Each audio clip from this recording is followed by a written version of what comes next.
하나님이 하십니다. 옆분과 인사합니다. 참 잘 나왔습니다. 큰 은혜 받으시길 바랍니다. 오늘도 하나님 앞에 우리는 예배자로 섰습니다. 하나님이 기뻐하시는 예배자들이 되길 원하고, 또 오늘도 하나님께서 나에게 주시는 말씀이 나에게 생명이 되고 능력이 되길 원합니다. 늘 좋은 교회를 찾아다니는 어떤 분이 계셨어요. 어떤 목사님에게 찾아가서 상담을 합니다. 아무 문제 없는 좋은 교회를 추천해 달라고 합니다. 그냥 그 목사님이 그렇게 답변했습니다. 이 땅에는 좋은 교회는 없습니다. 내가 주인 될 때 그 교회는 좋은 교회가 될 수가 있습니다. 여러분, 신앙생활에서 가장 중요한 것은 교회가 내 교회가 돼야 되는 겁니다. 아무 데 가서 예배 드린다고 해서 그것이 내 교회가 될 수가 없어요. 내 교회가 될 때 우리는 봉사도 하고 헌신도 하게 되고 하늘의 상급도 쌓게 됩니다. 그런데 이게 교회관이 서 있지 않으면 우리가 신앙생활을 올바로 하기가 힘듭니다. 그래서 신앙생활과 교회생활은 분리가 될 수가 없어요. 이것을 분리시키면 우리는 온전한 신앙생활을 할 수가 없는 겁니다. 풍산교회는 여러분의 교회가 되고 또 여러분이 주인 되시기를 주의 이름으로 축원합니다. 오늘 말씀은 내가 주인이 되어서 어떻게 교회를 섬기면서 신앙생활하는 것이 올바른 것인가를 가르쳐주는 하나의 말씀입니다. 오늘 본문의 배경은 이렇습니다. 이스라엘 주변에는 여러 나라가 있었지만은 이 당시에 이스라엘을 가장 괴롭힌 나라 중에 하나가 블레셋이란 나라입니다. 그 당시에 블레셋은 강대국이었어요. 이스라엘 백성들은 블레셋과 전쟁이 일어나면 그 전쟁에서 번번이 실패하게 되고 많은 고난과 어려움을 당하게 됩니다. 그래서 또 다시 이제 전쟁이 일어났어요. 전쟁이 일어나서 전쟁에 패하게 되고, 그 당시에 전쟁에 앞장서서 나갔던 사람이 엘리 제사장의 두 아들이었던 홈니와 비느하스입니다. 그래서 앞장서서 이제 전쟁에 나갔는데 그 전쟁에 패하게 되면서 이들이 머리를 쓰기 시작합니다. 이 전쟁에 패했으니까 우리가 전쟁에 승리하기 위해선 하나님의 법궤를 전쟁터에 가지고 오면, 법궤를 앞세우고 나가면 그 전쟁에 승리할 수 있겠다 생각을 해서 예루살렘에 있는 법궤를 가지고 전쟁터에 오게 됩니다. 이 법궤라는 것이 뭐냐 하면은, 법궤는 하나님의 임재의 상징이고 언약의 증거입니다. 그 법궤 안에는 십계명 두 돌판이 들어있고 아론의 쌍난 지팡이, 만나가 담긴 금 항아리가 이렇게 있어요. 그래서 성막이 있으면 성막 최고 중심부 지성소에 법궤를 모셔놓습니다. 그래서 하나님께서 이 성막 가운데 임재하신다. 그 의미가 바로 법궤예요. 그러니까 그 하나님의 임재의 상징인 법궤를 갖고 전쟁터에 나간 겁니다. 그러면 그 전쟁터에서 승리하면 좋은데 그 전쟁에서 패하게 됩니다. 패하게 되면서 블레셋 사람들에게 법궤 자체도 빼앗기게 됩니다.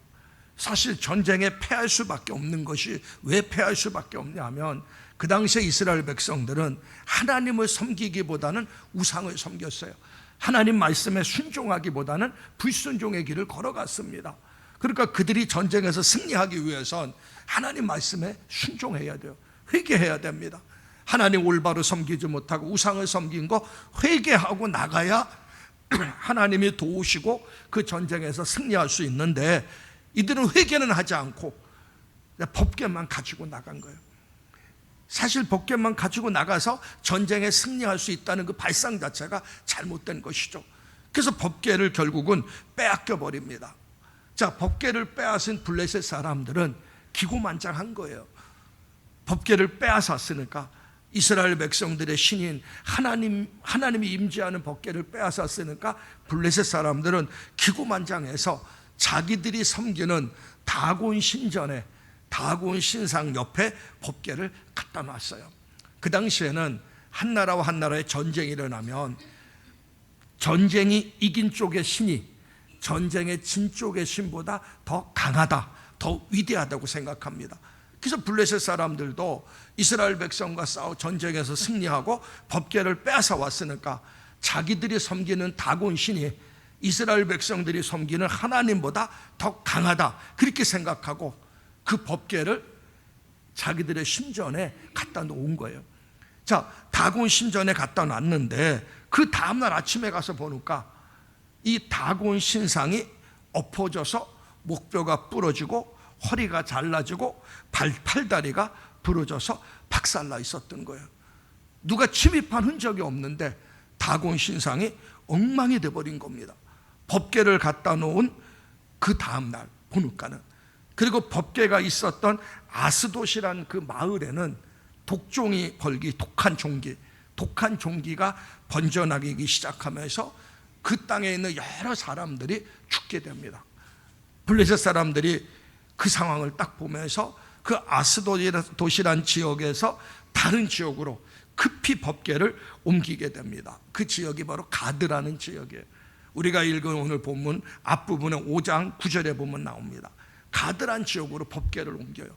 그러니까 가드란 지역으로 법궤를 옮기는데 그 가드란 지역 자체도 무서운 독종이 퍼지기 시작하면서 많은 사람들이 죽어나가기 시작합니다.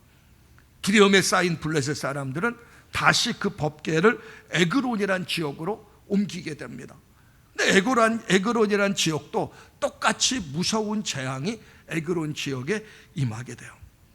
그러니까 잔뜩 겁을 먹은 블레셋 사람들이 그 방백들이 모여서 의논한 겁니다. 도대체 이 법궤가 가는 곳곳마다 사람이 죽어나가고 전염병이 생기고 문제가 생기는데 원인이 뭐냐?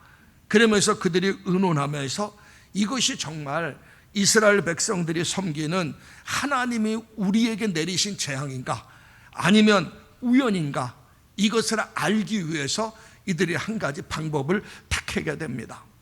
그래서 그들이 택한 방법이 뭐냐면 갓 새끼를 낳은 암소 2마리를 구하다가 그들에게 새 수레를 갖고 새 수레에다 벌개를 싣고 암소 2마리가 법궤를 끌고 베스메스라 하는 곳으로 곧장 가게 되면 이 법궤, 이 재앙은 이스라엘의 하나님이 내린 재앙이고, 만약에 이 소가 즉 그 베스메스로 가지 않고 다시 돌아오거나 좌우로 치우치면은 이 법궤는 이 재앙은 우연인 것이다, 이렇게 생각하고 새 수레를 구하다가 그곳에 법궤를 싣고 암소 2마리가 법궤를 끌고 베스메스로 가게 한 겁니다. 여기 지금 에그론에서 베스메스까지 거리가 15에서 20km가 됩니다. 그러니까 가까운 길이 아니고 먼 길이에요. 그리고 이 암소들은 한 번도 그 길을 가본 적이 없어요. 먼 길이고 가본 적이 없고 그 길은 바로 험한 길입니다. 더 중요한 것은 갓 송아지를 낳았어요. 젖이 아직 띄지 않은 상태입니다. 짐승일지라도 모성 본능이 있어요. 그런데 젖을 띄지 않는 암소 2마리가 한 번도 가보지 않은 험한 길, 먼 길을 수레에 법궤를 싣고 가게 되었다는 얘기예요. 근데 놀라운 것은 그 법궤가 무사히 베스메스라는 곳까지 갔다는 얘기입니다. 그게 바로 오늘 이 사건이에요. 그럼 우리가 이 사건을 왜 좀 생각하게 되냐 하면은, 이 성경의 사건은 사건 자체의 의미가 있는 것도 있지만은 그 사건 속에 담긴 영적인 아주 중요한 의미가 그 사건 속에는 있다는 얘기입니다. 물론 모든 것이 그런 것은 아니에요. 그렇지만은 어떤 사건들은 그 사건 속에 담겨진 영적인 의미가 있다는 겁니다. 우리가 성경에 보면 마라의 쓴물을 보게 됩니다. 마라의 쓴물 앞에 이스라엘 백성들이 불평하고 원망할 때 하나님께서 나뭇가지를 집어서 던지라 하고 이야기해요. 그 나뭇가지를 던졌더니 마라의 쓴물이 단물로 바뀌어지게 돼요. 그러면 아무 나뭇가지나 던진다고 해서 쓴물이 단물로 바뀌어지는 것이 아니고, 하나님이 지적하신 그 나무, 지시하신 그 나무를 던져야 마라의 쓴물이 단물로 바뀌어진 겁니다. 그런데 그 던져진 나무가 뭐냐? 그게 바로 신약의 십자가 사건을 예표하는 거예요. 성경 원문에 들어가면 그렇게 됩니다. 그 십자가를 예표하는 사건이 마라의 쓴물 사건을 통해서 우리는 볼 수가 있는 거예요. 그리고 반석에서 생수가 터지는데 반석도 바로 예수 그리스도를, 반석이신 예수님을 상징하는 겁니다. 그러니까 오늘 이 법궤도, 법궤를 옮기는 이 과정도 그냥 하나의 사건이다 이것이 아니고, 아까 말씀드린 것처럼 법궤는 하나님이 임재하시는 곳이고 하나님과 언약의 증표라고 말씀하고 있습니다. 그리고 지금 법궤가 블레셋에 빼앗겼어요. 근데 법궤는 이방 나라 블레셋 땅에 있어야 될 법궤가 아니고, 그 법궤는 예루살렘 하나님의 백성들이 있는 곳에 있어야 될 게 법궤입니다. 그러니까 이 법궤는 무엇을 의미하냐면 오늘날 교회를 상징해요. 법궤가 있어요. 법궤는 바로 오늘날 교회를 상징해요. 왜? 교회가 하나님이 임재하는 곳이고 하나님의 구원의 장소이기 때문에 그렇다는 얘기입니다. 법궤를 잃어버린 이스라엘 백성들은 오늘날 교회를 모르는 그 영혼들과 똑같다는 얘기입니다. 우리가 이 땅에 살면서 진정으로 내가 사랑하고 내가 섬길 수 있는 교회를 만나는 것은 복이에요. 그게 참 중요하다는 얘기입니다. 그래서 오늘 이 말씀을 통해서 생각해 볼 것은 교회를 사랑하고 헌신하는 하나님의 자녀들의 이상적인 모습이 오늘 법궤를 새 수레에 싣고 베스메스로 가는 그 소의 교훈을 통해서 같이 좀 생각하면서 은혜를 나누려고 합니다. 먼저 첫 번째는 법궤를 맨 소는 고난의 소가 아닙니다. 이 말이 무슨 말이냐면 재수가 없어서 불행해서 이 법궤를 자기가 그 실은 수레를 싣고 베스메스로 가는 이 고난의 소가 아니란 얘기입니다. 법궤를 실은 수레를 싣고 가는 이 소는 영광의 소고 기쁨의 소고 감격스러운 소라는 것을 우리가 알아야 됩니다. 이 땅의 성도들이 신앙생활하면서 가장 영광스러운 이름이 두 가지가 있어요. 하나는 성도, 이런 이름입니다. 거룩할 성자, 무리도자, 거룩한 무리예요. 내가 예수 믿고 하나님의 자녀가 되면 하나님은 우리 믿는 성도들에게 성도라 이렇게 이름이 주어집니다. 이제 거룩한 하나님의 백성이 된 거예요. 그래서 거룩한 하나님의 백성이 돼서 내가 예수 믿은 그 순간부터 하나님의 나라까지 우리는 거룩한 하나님의 백성들이 되어서 하나님 나라로 가는 거룩한 무리가 되는 겁니다.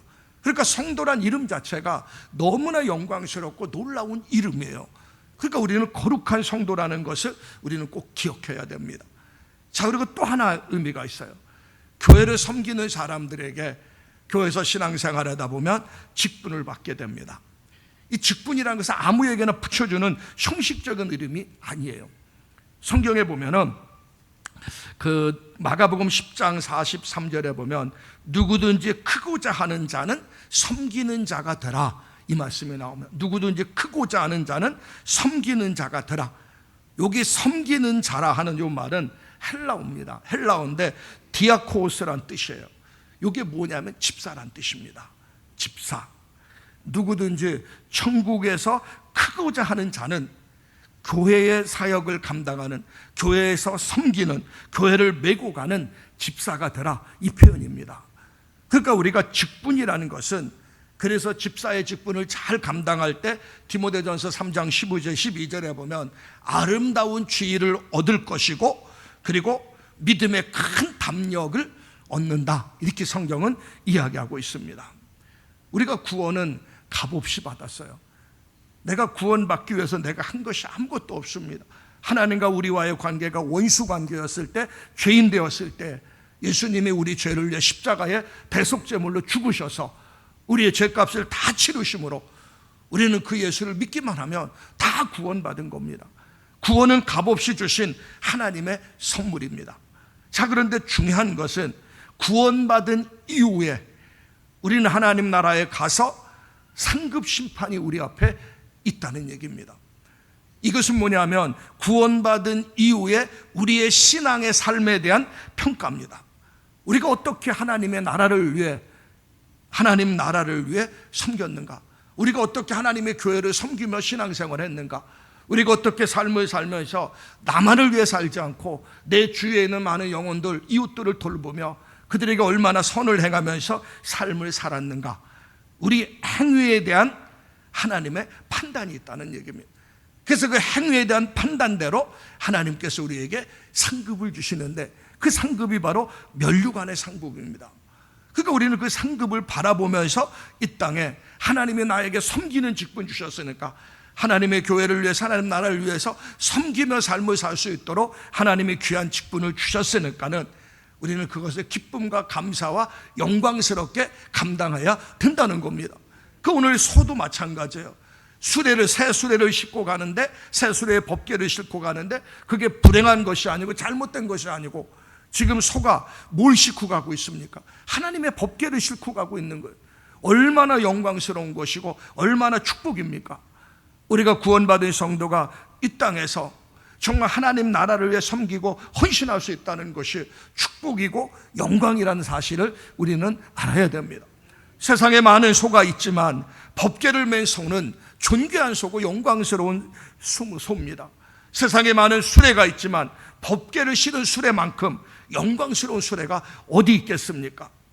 세상의 삶은 멍해라고 이야기합니다. 이 멍해는 나쁜 의미의 멍해가 아니에요. 우리가 직장 생활하면서도 우리가 직장 생활 자체가 우리의 멍해, 우리 짊어져야 됩니다. 왜? 그것을 짊어져야 우리가 직장 생활 잘할 수가 있어요. 가정 생활도 멍해입니다. 가정에서 자녀, 남편으로서, 아내로서 짐을 짊어져야 되는 거예요.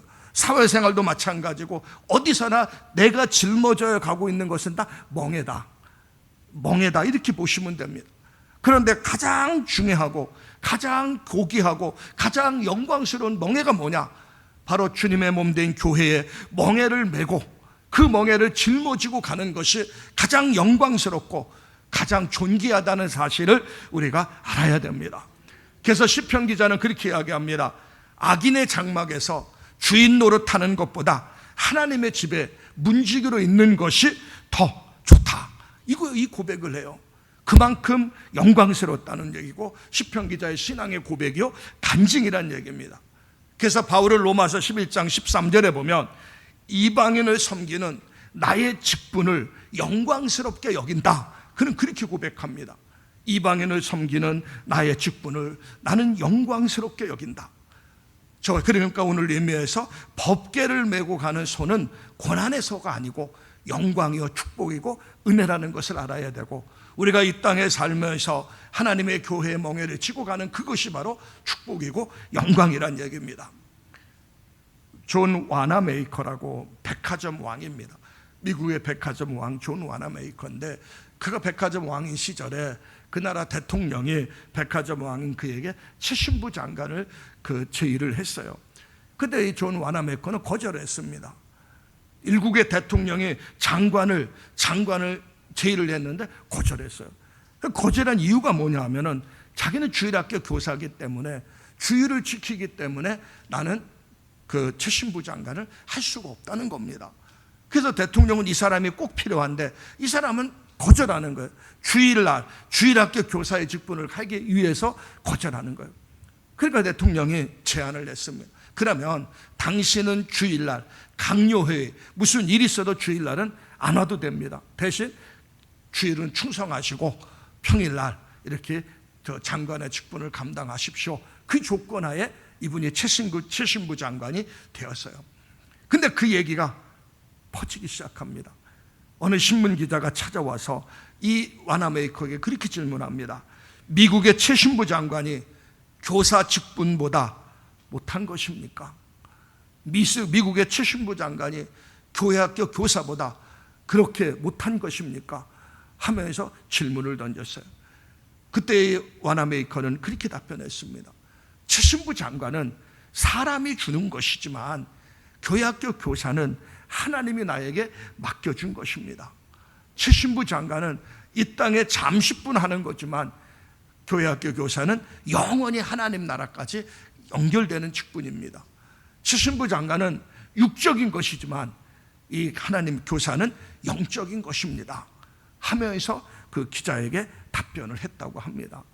우리도 분명히 이걸 알아야 돼요. 세상에서 우리는 많은 일을 해야 됩니다. 성공적인 일, 세상에서 물질적인 부유함과 사업도 잘 되고 명예도 권세도 얻어야 됩니다. 그러나 가장 영광스러운 일은 오늘 수레를 메고 벳세메스를 가는 소처럼 하나님의 교회를 메고 가는 것이 가장 영광스럽다는 것을 우리는 알아야 됩니다. 이게 신앙입니다. 요한 웨슬레의 어머니 수산나 여사가 종종 아이들에게 이런 질문을 던져요. 그러니까 요한 웨슬레 가문은 18명의 자녀를 낳았어요. 근데 18명이 다 훌륭한 자녀로 성장했습니다. 그런데 이 수산나 여사가 아이들에게 교육을 시킬 때 항상 4가지 질문을 던집니다. 너희는 너의 자신을 어떻게 생각하느냐? 그럼 아이들은 답변합니다. 우리는 하나님의 위대한 존귀한 하나님의 자녀들입니다. 답변을 해요. 2번째 질문을 던집니다. 너희는 지금 무엇을 하느냐? 우리는 이 역사를 창조하고 있습니다. 3번째 질문을 던집니다. 누가 이 일을 너희에게 맡겼느냐? 하나님이 우리에게 이 일을 맡겼습니다. 그리고 4번째 질문 던집니다. 그럼 너희는 어떻게 이 일을 감당할 것이냐? 생명보다 소중히 여기면서 이 일을 감당하며 살겠습니다. 이렇게 답변했어요. 어릴 때부터 자녀들에게 이 4가지 질문을 계속 던지면서 그들은 답변했습니다. 우리가 잘 아는 유대인들이 자기 민족을 향한, 하나님을 향한 특별한 마음이 있어요. 전쟁이 터지면 외국에 있던 유대인들은 자기 땅으로 돌아와서 전쟁을 참여합니다. 근데 그렇게 그들이 민족에 대한 자부심이 있었던 것은 어릴 때부터 유대인들에게 부모는 뭐라고 교육했냐면 너희들은 하나님의 택한 백성이고 너희들은 하나님을 위해서 이 땅에 존재하는 존재다 하면서 그들에게 특별한 선민의식을 가르쳐 주었습니다. 저와 여러분들, 우리는 하나님의 자녀고 하나님의 백성으로 구원받고 하나님의 몸된 교회에서 하나님의 법궤를 실은 수레를 끄는 소처럼 법궤를 싣고 가는 하나님의 자녀란 사실 꼭 기억하시면서 법궤를 메는 소는 영광스러운 소다. 자, 2번째입니다. 법궤를 메는 소는 울며 자기 길을 갔다고 기록하고 있어요. 울며 자기 길을 갔다. 12절에 보면 나오죠. 암소가 벳세메스 길로 바로 향하여 대로로 가며 갈 때에 울고 좌우로 치우치지 아니하였다. 왜 암소가 울었는가? 거기에 대한 기록은 없습니다. 그러나 법궤를 지고 가는 소의 눈물을 보면서 우리는 이것을 부정적인 의미가 아니라 긍정적인 의미로 해석해야 됩니다. 법궤는 하나님의 교회라고 이야기했어요. 주님의 길을 걸어가는 겁니다. 십자가의 길, 사명자의 길, 교회를 메고 가는 사람들의 길은 눈물을 흘리는 길이라는 것을 우리가 아셔야 됩니다. 우리가 신앙생활은 역설적인 진리입니다. 이 역설적인 진리라는 것은 뭐냐 하면은 우리가 성경에 보면 아브라함에게 하나님께서 고향 친척 아비의 집을 버리라고 얘기했어요.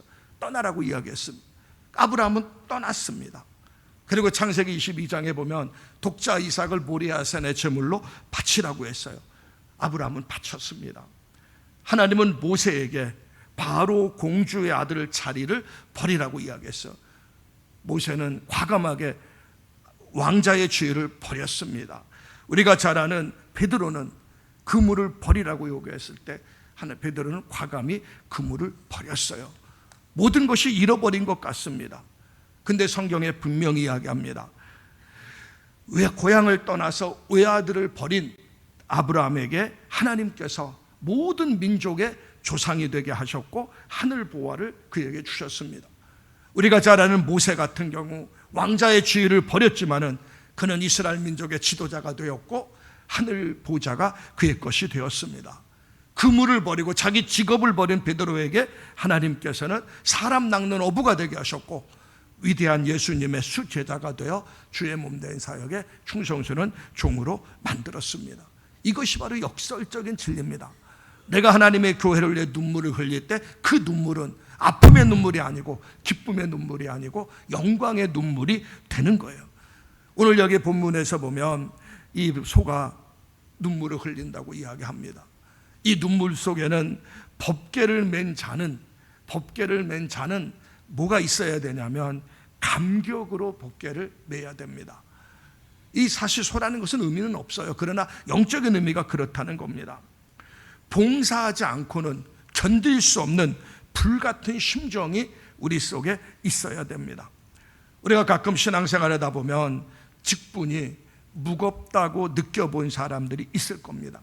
셀리더의 직분이 무겁고, 집사의 직분이 무겁고, 기관 임원의 직분이 무겁고, 모든 것이 무겁다고, 힘이 들다고 느낄 때가 있습니다.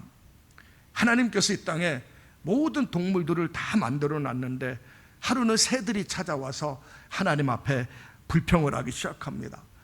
다른 동물들은 다리도 길고 등에 아무것도 없어서 곧장 달려갈 수 있는데 우리는 다리도 짧고 등에 뭔가 날개라는 것이 달려 있어 갖고 무거워서 걸어갈 수 없다고, 왜 이 다리는 짧게 했고 그러냐고 하면서 이제 하나님 앞에 불평을 늘어놓습니다. 그때 하나님께서 그런 새들을 향해서 빙그레 웃으시면서 새들에게 이렇게 말씀했습니다. 날개를 펴라는 거예요. 날개를 펴서 허이 한번 힘껏 저어보라는 겁니다. 하나님의 말을 들은 새들은 날개를 폈고 달개를 호이 짖기 시작했어요. 그럴 때니 새가 하늘로 천궁을 향해서 솟아오르는 것이 아니겠습니까? 달려가는 짐승보다, 어떤 짐승보다 빨리 날아가는 거예요. 하늘로 쳐올라가는 겁니다. 하나님이 우리에게 주신 직분, 사명, 소명은 날개와 같은 거예요. 접어둔 채 있으면 무거운 짐이 되지만 이 직분 사명을 펼쳐서, 활짝 펼쳐서 믿음으로 힘차게 솟아오르면 이것은 우리에게는 놀라운 축복이 되고 영광이 되고 놀라운 신앙 성장의 기회가 된다는 겁니다. 이 사실을 우리가 알아야 된다는 것이죠. 언제 영광스러운 직분이 무겁게 느껴집니까? 신앙생활 하다 보면 언제 영광스러운 직분이, 영광스러운 사명이 나에게 무겁게 느껴집니까? 그 순간은 주님을 향한 사랑의 마음이 식어졌기 때문에 그렇습니다. 왜 우리가 신앙생활하면서 몸된 교회를 섬기면서 불평과 원망하는 마음이 내 속에, 내 가슴 속에 자리 잡게 있습니까? 왜 내가 맡은 직분이 무겁게 느껴집니까? 이유가 있습니다. 예수님이 보이지 않기 때문에 그래요. 십자가가 안 보이는 겁니다. 우리가 왜 직분을 맡았고 왜 하나님의 나라를 위해 충성하고 왜 하나님의 교회를 위해 충성합니까? 예수께서 나를 위해 생명을 받았기 때문에 십자가의 대속제물로 죽으셔서 지옥 갈 수 없는 나를 구원해 주시고 하나님의 자녀가 되어서 영원한 하나님 나라가는 축복을 주셨기 때문에 그 은혜가 감격해서 우리는 하나님의 나라 교회를 섬기고 하나님의 나라를 위해 헌신하는 거 아닙니까? 근데 이게 빠져버리는 거예요. 나를 구원해 주신 주님의 사랑, 십자가가 안 보이는 겁니다. 일만 보이는 거예요. 그러니까 거기에 힘들고 지치는 겁니다. 날 위해 십자가에 죽으신 그 주님의 은혜를 생각하면 감격스러워서 기쁨으로 그 일을 감당하는 겁니다. 우리가 성경에 보면 사도 바울이 그랬지 않습니까? 사도 바울이 하나님의 일을 위해서 하는데 얼마나 고난과 역경을 당했습니까? 죽을 수 있는 고비를 수없이 넘겼어요. 40에 하나 감암매도 엄청나게 맞았고요, 굶주렸고요, 감옥에 갇히고 결국은 마지막에 그는 참수돼서 죽었지 않습니까? 근데 사도 바울의 입속에서 불평 원망 없어요. 그런 늘 고백합니다. 말할 수 없는 하나님의 은혜에 감사한다. 나 같은 사람, 예수 믿는 사람을 핍박한 나 같은 사람을 하나님께서 구원해 주신 것도 감사한데 그런 나에게 하나님께서 이방인들에게 복음을 증거하는 사도의 직분을 주셨으니 너무나 감사하다는 거예요. 그러니까 그는 고통과 고난 가운데서도 기쁨과 즐거움으로 하나님 앞에 감사하며 사역을 감당한 겁니다. 직분이 무겁게 느껴지고 사명이 힘들다고 생각하면 나를 위해 십자가의 대속제물로 죽으신 주님의 십자가를 바라보시고 그 주님을 바라보면서 주님과의 관계가 먼저 우선되시기를 주의 이름으로 축원합니다. 그럴 때 우리는 교회를 위해 땀을 흘릴 수도 있고 교회를 위해 울 수도 있고 희생할 수도 있고 피를 흘릴 수 있는 거예요. 근데 십자가가 사라지면 그 순간부터 모든 것이 힘든 겁니다. 오늘 본문의 암소를 보세요. 울며 자기 길을 가고 자기 길을 마쳤다고 이야기합니다.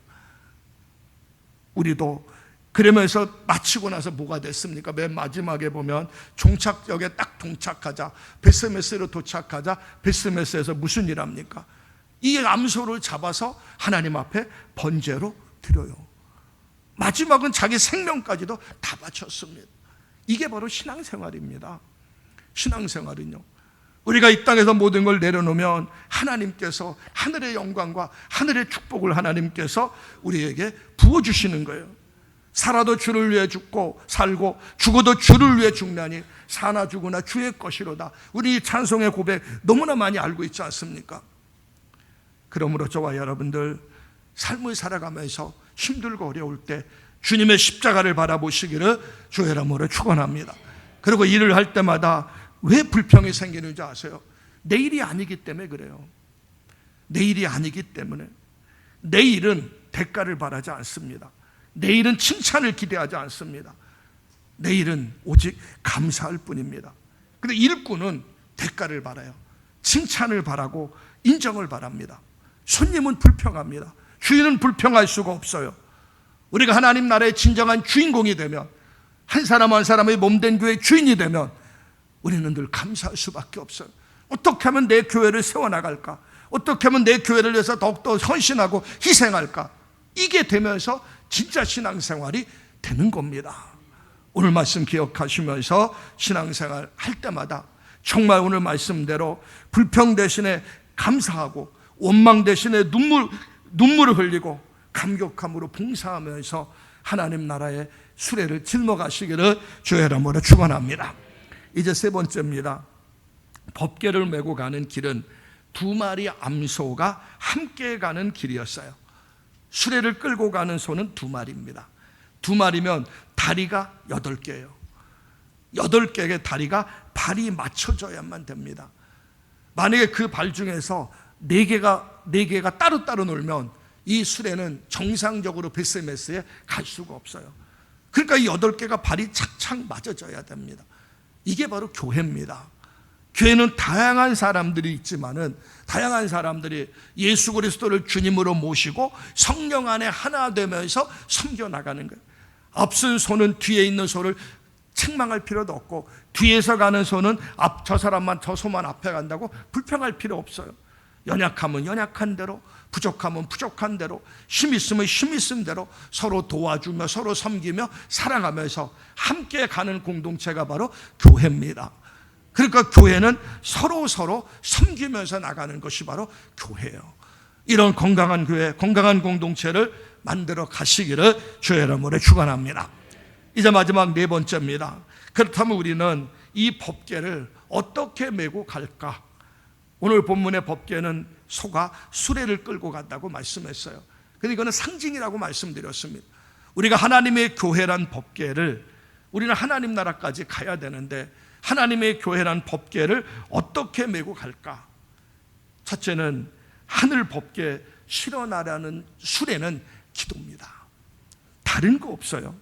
기도하는 무릎이 천국 수레에 바뀌어 기도의 눈물이 수레를 구르게 하는 기름이 되는 겁니다. 이 법궤를 실은 수레는 세상 지식으로 굴러가지 않습니다. 탁상 공론으로 가는 것이 아닙니다.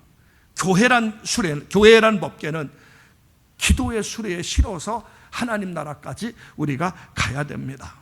그러므로 진정한 우리 하나님의 자녀들은 교회를 위해 기도하시고 하나님 나라를 위해 기도하시고, 수레를 통해서, 기도를 통해서 수레가 움직이는 것처럼 교회를 위해 기도할 때 이 교회를 통해서 더 큰 하나님의 놀라운 역사가 일어나는 겁니다. 그러니까 우리는 법궤를 끌고 가는 소처럼 저와 여러분들이 기도를 통해서 하나님의 교회를 끌고 가시기를 주의 이름으로 축원합니다. 또 한 가지는 하늘 법궤는 내 몸으로 메고 가는 거예요. 기도로 끌고 가지만 내 몸으로 밀어가는 거예요. 예수님이 그런 말씀을 했죠. 나를 따라오려거든 자기를 부인하고 자기 십자가를 지고 나를 따르라, 이 말씀을 했습니다. 우리 이 말씀 많이 들었어요. 우리가 신앙생활하면서 하늘 법궤를 우리가 메고 가기 위해서는 반드시 내 몸이 필요하다는 겁니다. 때로는 땀을 흘릴 수가 있습니다. 때로는 다리가 아플 때도 있습니다. 하늘 법궤를 메고 가는 것은 짐이 아닙니다. 내가 몸을 바쳐서 내가 메고 갈 때 그것은 나에게 영광이 되고 축복이 되고 은혜가 되는 거예요. 그래서 교회는 봉사하는 사람이 봉사하고 일하는 사람이 일하고 헌신하는 사람은 헌신합니다. 그렇게 하지 않는 사람이 도리어 말을 하고 불평을 해요. 왜? 은혜를 모르기 때문에 그래요. 인도의 인도의 성자 선닥싱 목사님의 이야기가 있습니다. 이 선닥싱 목사님이 20도 혹한 속에서 이제 세 명과 선닥싱 목사하고 다른 2명과 함께 히말라야 산맥을 넘어가고 있었어요. 영하 20도고 정말 추위 때문에, 바람이 불기 때문에 한 사람이 넘어가다가 쓰러졌습니다. 이 선닥싱 목사는 그 쓰러진 사람을 같이 데리고 가야 한다고 했고, 다른 한 사람은 그 사람 데리고 가면은 영하 20도고 계속 바람이 불기 때문에 우리도 지쳐 죽게 됩니다. 그러면서 그냥 가자는 거예요. 서로 언쟁 가운데 있다가 한 사람이 그냥 갔습니다. 선닥싱 목사는 쓰러진 사람을 두고 갈 수가 없어요. 그 사람을 어깨에 메고 그리고선 히말라야 산맥을 넘어갑니다. 20도나 되는 날씨에 눈바람과 사투를 하면서 그 언덕길을 넘어가요. 기력을 다해서 정말 죽는 힘까지 다하면서 히말라야 산맥을 넘어가는데, 그 거의 기력이 닿을 쯤에 멀리 저쪽에 한 마을이 보이게 됩니다. 그래서 선닥싱 목사는 다시 힘을 내어서 마을로 내려가는데, 그 내려가는 과정 속에서 얼어 죽은 한 사람을 발견하게 돼요. 그 얼어 죽은 한 사람이 뭐냐면, 가까이 가서 보니 앞에서 자기만 살겠다고, 혼자 살겠다고 먼저 간 자기 동료였어요. 그 사람은 결국은 얼어 죽었습니다. 이 선닥싱 목사님은 쓰러진 사람을 등에 업지 않았다면 선닥싱 목사님도 그 추위에 얼어 죽을 수 있을 거예요. 그러나 등에 업었기 때문에 그 업고 그 사람을 살리고자 하는 그 마음 때문에 땀을 뻘뻘 흘리면서 그 땀에 흘린 것이 몸에 체온을 유지하게 되고, 이 사람을 살려야 되는 그 사명감으로 무장하기 때문에 죽을 힘을 다해서 그 히말라야 산맥을 넘었던 겁니다. 결국은 그 사람을 짊어지고 왔기 때문에 이 선닥싱 목사는 살 수가 있었던 거예요. 이게 여러분 신앙생활입니다. 신앙생활을 혼자 독립적으로 할 수가 없어요.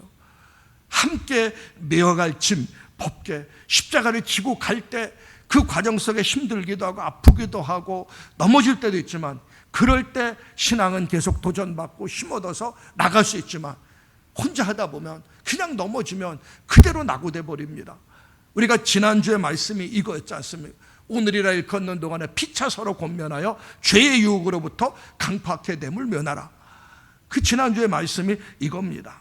저와 여러분들 정말 법궤를 내 몸으로 치고 갈 때 그게 바로 내가 사는 길이에요. 오늘 법궤로 메고 간 손처럼 우리는 법궤를 짊어지면서 이 땅에서 신앙생활 하시기를 주의 이름으로 축원합니다. 이제 결론을 맺습니다. 하나님은 이곳에 하나님의 교회를 세우셨습니다. 이 교회를 통해서 하나님은 위대한 일을 하실 겁니다. 그러니까 저와 여러분들은 이 하나님의 위대한 일에 주역이 되어야 된다는 겁니다.